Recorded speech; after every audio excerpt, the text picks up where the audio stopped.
I'm now in the Northern Territory. Lives Roy Walker and his wife Barbara.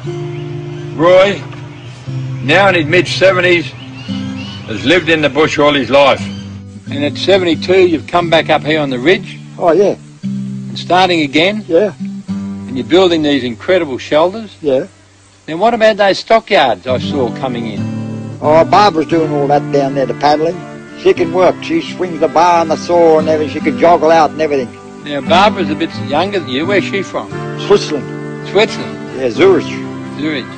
But she's the toughest woman I've ever seen. She's strong and powerful. She'll push the wheelbarrow in here, 8 Ks loaded with stores in the wet, swim the creek, put the wheelbarrow on the truck tube, swim across the bloody creek, wheel the wheelbarrow in there, and then go back and get another load. I heard the only way you get from here to Kununurra is she goes down this swollen river in a Zodiac, one of those rubber duckies. Yeah, she goes down in a boat.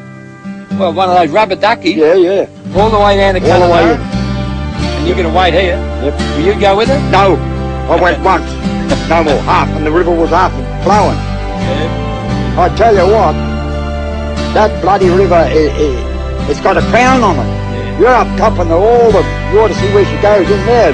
Bloody great whirlpools. She's made it back every time. Sometimes you come home dark. You got television here? No, I don't have You got radio here? Oh, I give it away there. You got no radio, no television? I don't want to. You switch on the bloody wireless now, all you hear is murder, war, rape, these bloody politicians and their power and their money, and that's all you hear. No, I turn to listen to the bloody birds. So would I. You even got a telephone here now? Yeah, she just got that. Just got that. Satellite phone? Yeah.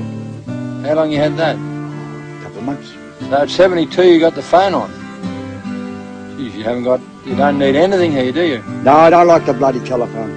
So you want to set your wife up? I want to set her up with a home. Yeah. And she loves it here. Yeah. A lot of them love it here. Wish you could have 4 or 5 wives, you know. Yeah. You keep them all happy? Oh, I can handle them. Yeah. Stroke or no stroke. Age is no problem? No problem. You get worse, mate. I tell you, get worse. You don't want none of them bloody, what's it called, Niagara tablets. You don't want none of them, mate, I can tell you what. No, plenty of corn Viagra? beef. Yeah, plenty of corn beef you want. Didn't your wife first see you on European television? And yeah, well, I was on Fox German, they came here. And the journalist, she was a female. I nearly grabbed her too, thought she was beautiful. Not the fact I'm more or less going with her. But she had to get to West Australia, but by the time she got to live in West Australia, I'd married Barbara. So... Barbara, Switzerland all the way to Kununurra and tracked you down? Yeah, tracked me down. That's a good-looking bloke, eh? You are, yeah. Bloody handsome. But you were a bit of a scallywag when you were young. Oh, real naughty boy. Yeah. I heard once that you were on the chain. What was that?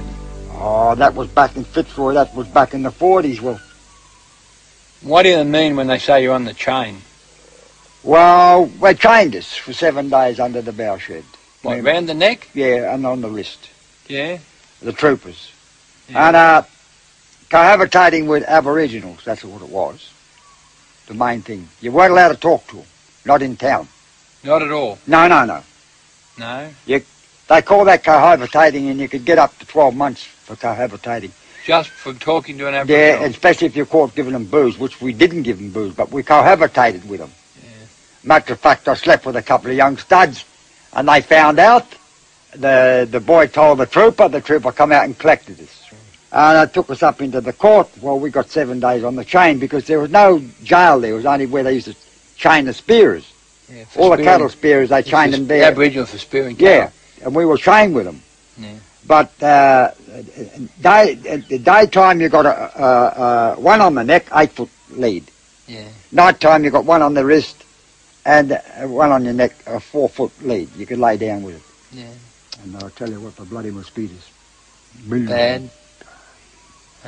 We laughed the first couple of days. We weren't laughing after 7 days, I can tell you what. Yeah. You're on the spillway between the main dam and the lower dam. Yep. And they used to do whitewater rafting down here one stage, didn't they, when you were here? Yeah. Yeah. These were tourists, or tourist operators from... Tourist operator in town. Yeah. But there's a story about him. Oh, well, he was, as far as I'm concerned, he's a bloody dingo.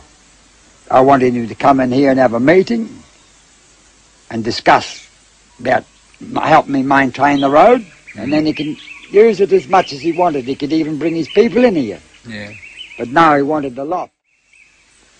Anyway, I blocked the jump up on the far side with my vehicle.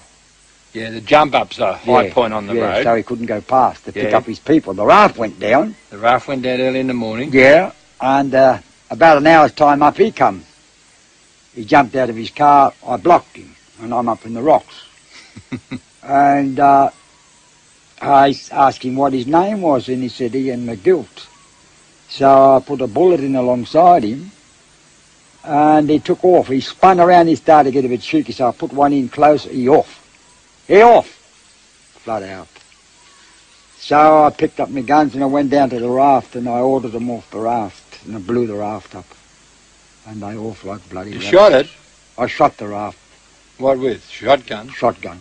I put 3 or 4 in her. It would have sunk.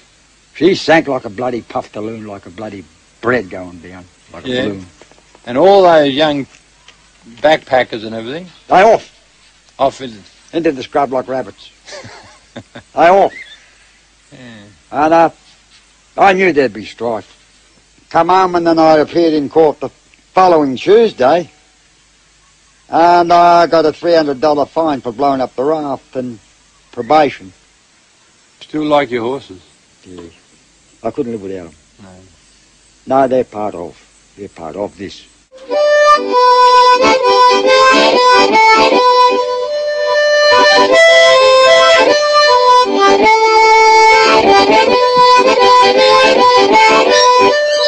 Marry Roy?